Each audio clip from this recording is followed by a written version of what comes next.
everyone. Thank you for joining me for Maria's Kitchen Live. Today our recipe is pan de muerto, which is bread of the dead. And that recipe is a special recipe for today, which is November 1st, and for tomorrow, November 2nd, which is Dia de los Muertos, Day of the Dead. And so this is a special bread that is made just for this time of year.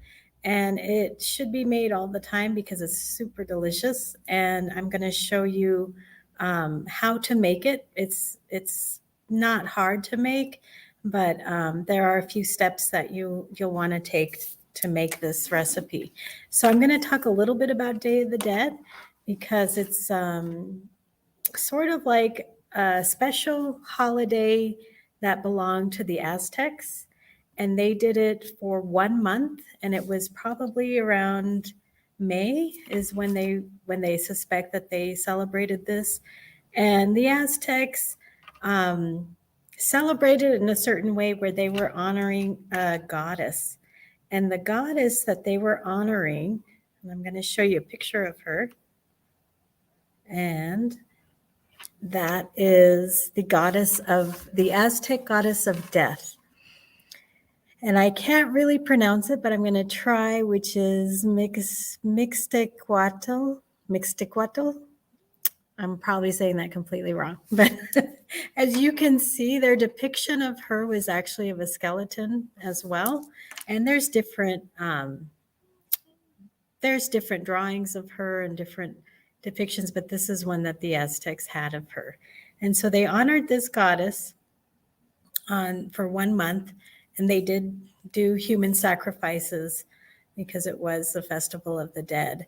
And when the Spaniards came, they were a bit horrified, and because they were not okay with human sacrificing.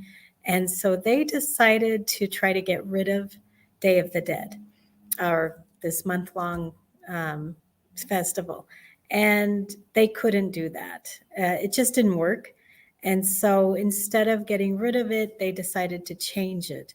And because the Catholic religion became the religion that they used to convert the indigenous population, they actually used All Souls Day and All Saints Day to be the change for Day of the Dead, which is in the Catholic Church, November 1st and November 2nd.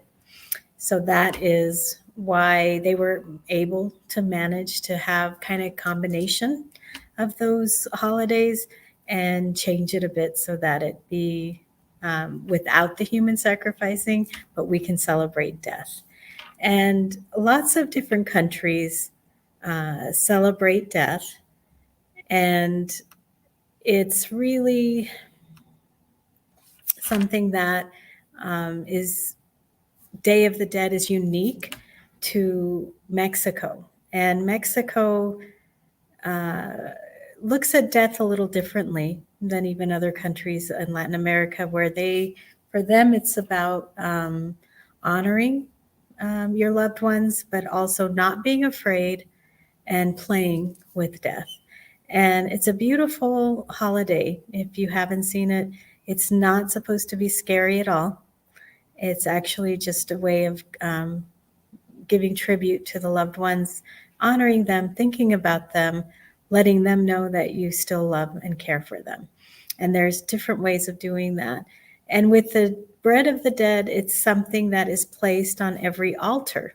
So we have what we call an ofrenda, and the ofrenda is to where you have photographs, you have certain items on that altar to help represent your loved one. If they have a specific food or drink, you would put that on there. But you would also put pan de muerto, and you would eat it as well. And so I'm going to show you on the first recipe what we do. And so when we're doing bread, we're going to need yeast. And so I'm going to show you how I actually, it's called yeast proofing. And so I'm going to show you how I did that. And this was the very first time that I had made bread. So for me, yeast proofing was brand new. I did not know how. And I do have, I don't know if you can hear that, but I do have the TV in the background. That's what before I realized you could hear what I was hearing. So this is the yeast, and it's an envelope of active dry yeast. And then you put sugar, and that helps activate the yeast. And so with the sugar, it's about half a cup, and then or no, that was like a tablespoon. And then you're going to put warm water, and I put 2 cups of warm water in there. Not boiling, but you do want it kind of hot, and that will actually get it to start working. And the sugar is in there to get the yeast to kind of like start working and then creating your base for your bread. And so I'm gonna, oh, and so that was the yeast proofing. That was a little Stevie Nicks there. And then once you have that yeast proofed, then you are going to get your dough ready. And so this is me showing you how we're going to prepare the dough for that. So I've got my butter and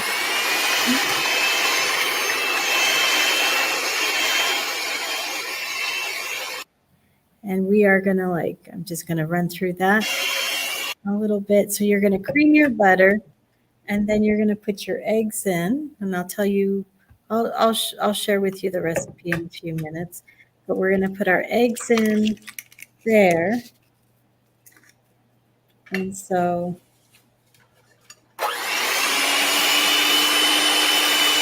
you're going to mix all of that together too, because you want everything well mixed. And then you're going to put some milk. So I've got a cup of milk in there. And then as you see, I mixed all that together. Oh no, I actually rewound that. Sorry. So then I put vanilla. There's your vanilla. It's like about a tablespoon in there. Actually, that's not vanilla. That was orange blossom water, or orange of essence. And that's a teaspoon of that. And there is your flour. And I'm going to mix all of that together.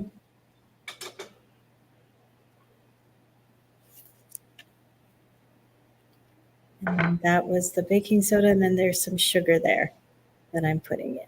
Looks like about 1/4 cup sugar.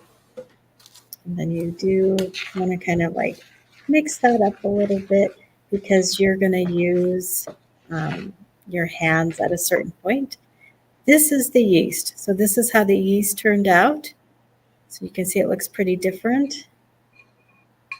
And you're going to put that in. And it just kind of grew. And that's going to let your bread rise and look really pretty. And so we're going to mix that together. So for the yeast, it was 1/4 cup of water, warm water, not boiling, but pretty warm. And it says about 125 degrees.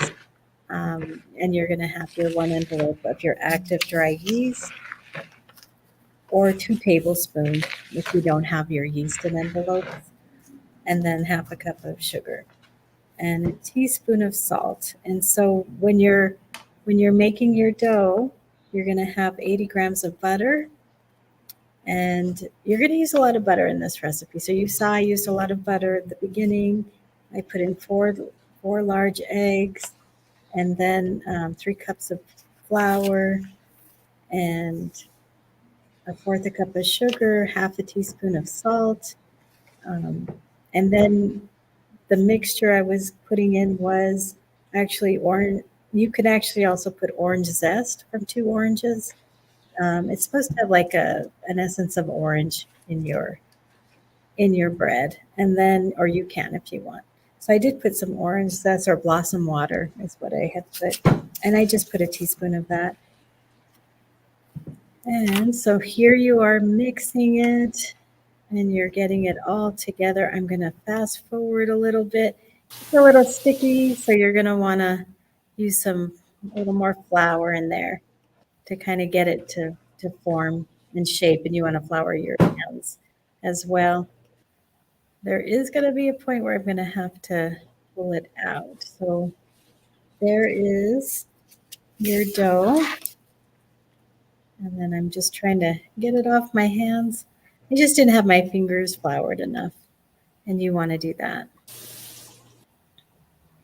And then at a certain point, you're going to want to put your bread dough in an oiled um, bowl. And this is where I'm putting some olive oil just so that your dough does not stick. So you're going to have that well oiled, and then you are going to put your dough in there so that you can have your dough rise. And you definitely want your dough to rise because then it's going to look really nice once it's risen. And then you're going to work on it again. So I'm going to put that in there.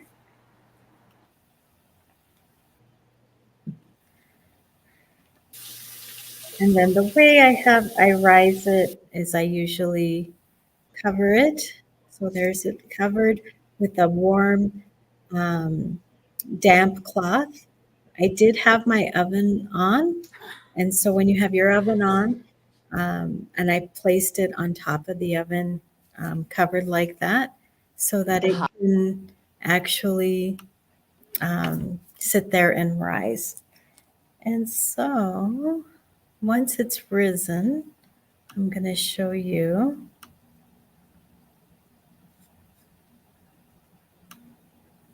what the next step was, which is shaping the bread.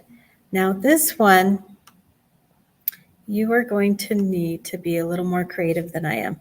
And you're probably a lot more talented than I am in getting things shaped. So I'm going to be honest because I'm not good at this stuff. And I'm going to change it so you can see it a little bit better.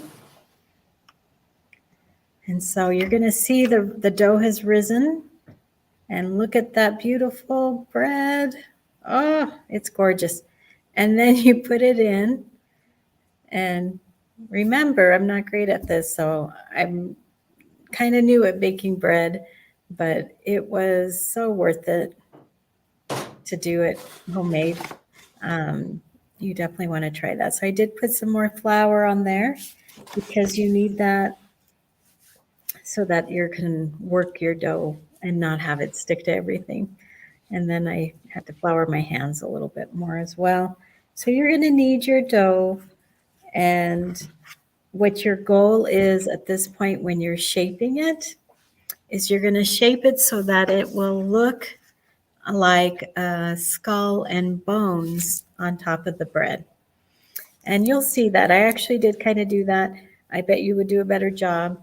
There are different ways you can shape your bread. And I've seen people where they have shaped their breads where it's like a long skeleton. Um, and it's like the whole body of the person, and that looks pretty cool. But I am not that I'm not that talented, and so I'm like, hey, I'm just gonna do the basic, and the basic is where you have this round um, bread, and then on top is you have on top a little ball, and that's your skull, and then you have crossbones that are, and usually it's like four little crossbones around that skull, and that will be your pan de muerto. So I'm gonna show you. So I made little ones because I could have made one huge big one, and I decided to make little ones, and so that you can kind of see that. Also, because I wasn't sure how I was gonna do with the forming it, and so figured if I got a little more practice, it would look better by the last try. So I made it that way. And so here I am taking that, and here I'm making a cross foam, or I'm trying to. So I'm going to show you. Do you see that one has like a little ball, and then here is a crossbone that I'm trying to form. It's not looking all that great, honestly, but this was my first time. And so I'm just kind of, and it's okay for it to not be perfect because they're bones, right? So you can kind of make them a little funky. And so there's one. And then I'm going to make the other one. And here I'm trying to pinch them to make them look like a little bit like more like bones. And then here I'm going to make the other crossbone. And when you're finished with forming them, you're also going to want to put some butter on them or some egg wash. And then even like you can put sugar on top, or you can leave it plain, or you can put even sesame seeds on top. That's really good. And some people love to put colored sugar on top, and that looks really nice. So you can do whatever you want. You can put a little cinnamon on there, whatever you want that you think would taste good. You are going to preheat the oven to 350 degrees, and you are going to cook them, depending on the size, but about 20 minutes. And then if you're making the small buns. And if you're making a larger, then you're going to definitely give some more time to it. And, it just kind of depends. You'll know your oven, what works best for your oven. And so here you're seeing, so I put that little, and now here I'm doing another one where I'm making it for the other. So like 30, so if you're going to do a large one, maybe 30 minutes, 35 minutes, just kind of check it and see. And I'm going to fast forward a little because I did all three. And then I did have them rise a little more, but not much. And then here I am, just to kind of get them to rest. Because you want to, when you're working with dough, you want it to rest a little bit. And then here I think I'm going to paint it with the egg wash. So there's the egg wash going on. I'm going to fast forward a little. And you want everything to be, the egg wash gives it like a nice shiny look to it. All right. And then here I am putting sesame seeds on top. And the sesame seeds make it look really pretty. And the egg wash will hold those seeds on there. So one of them I did sesame seeds. The other one I think I did sugar. And so I'm just going to fast forward.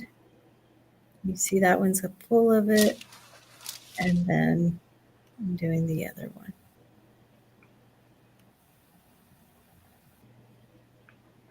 And now I think I'm going to sprinkle some sugar.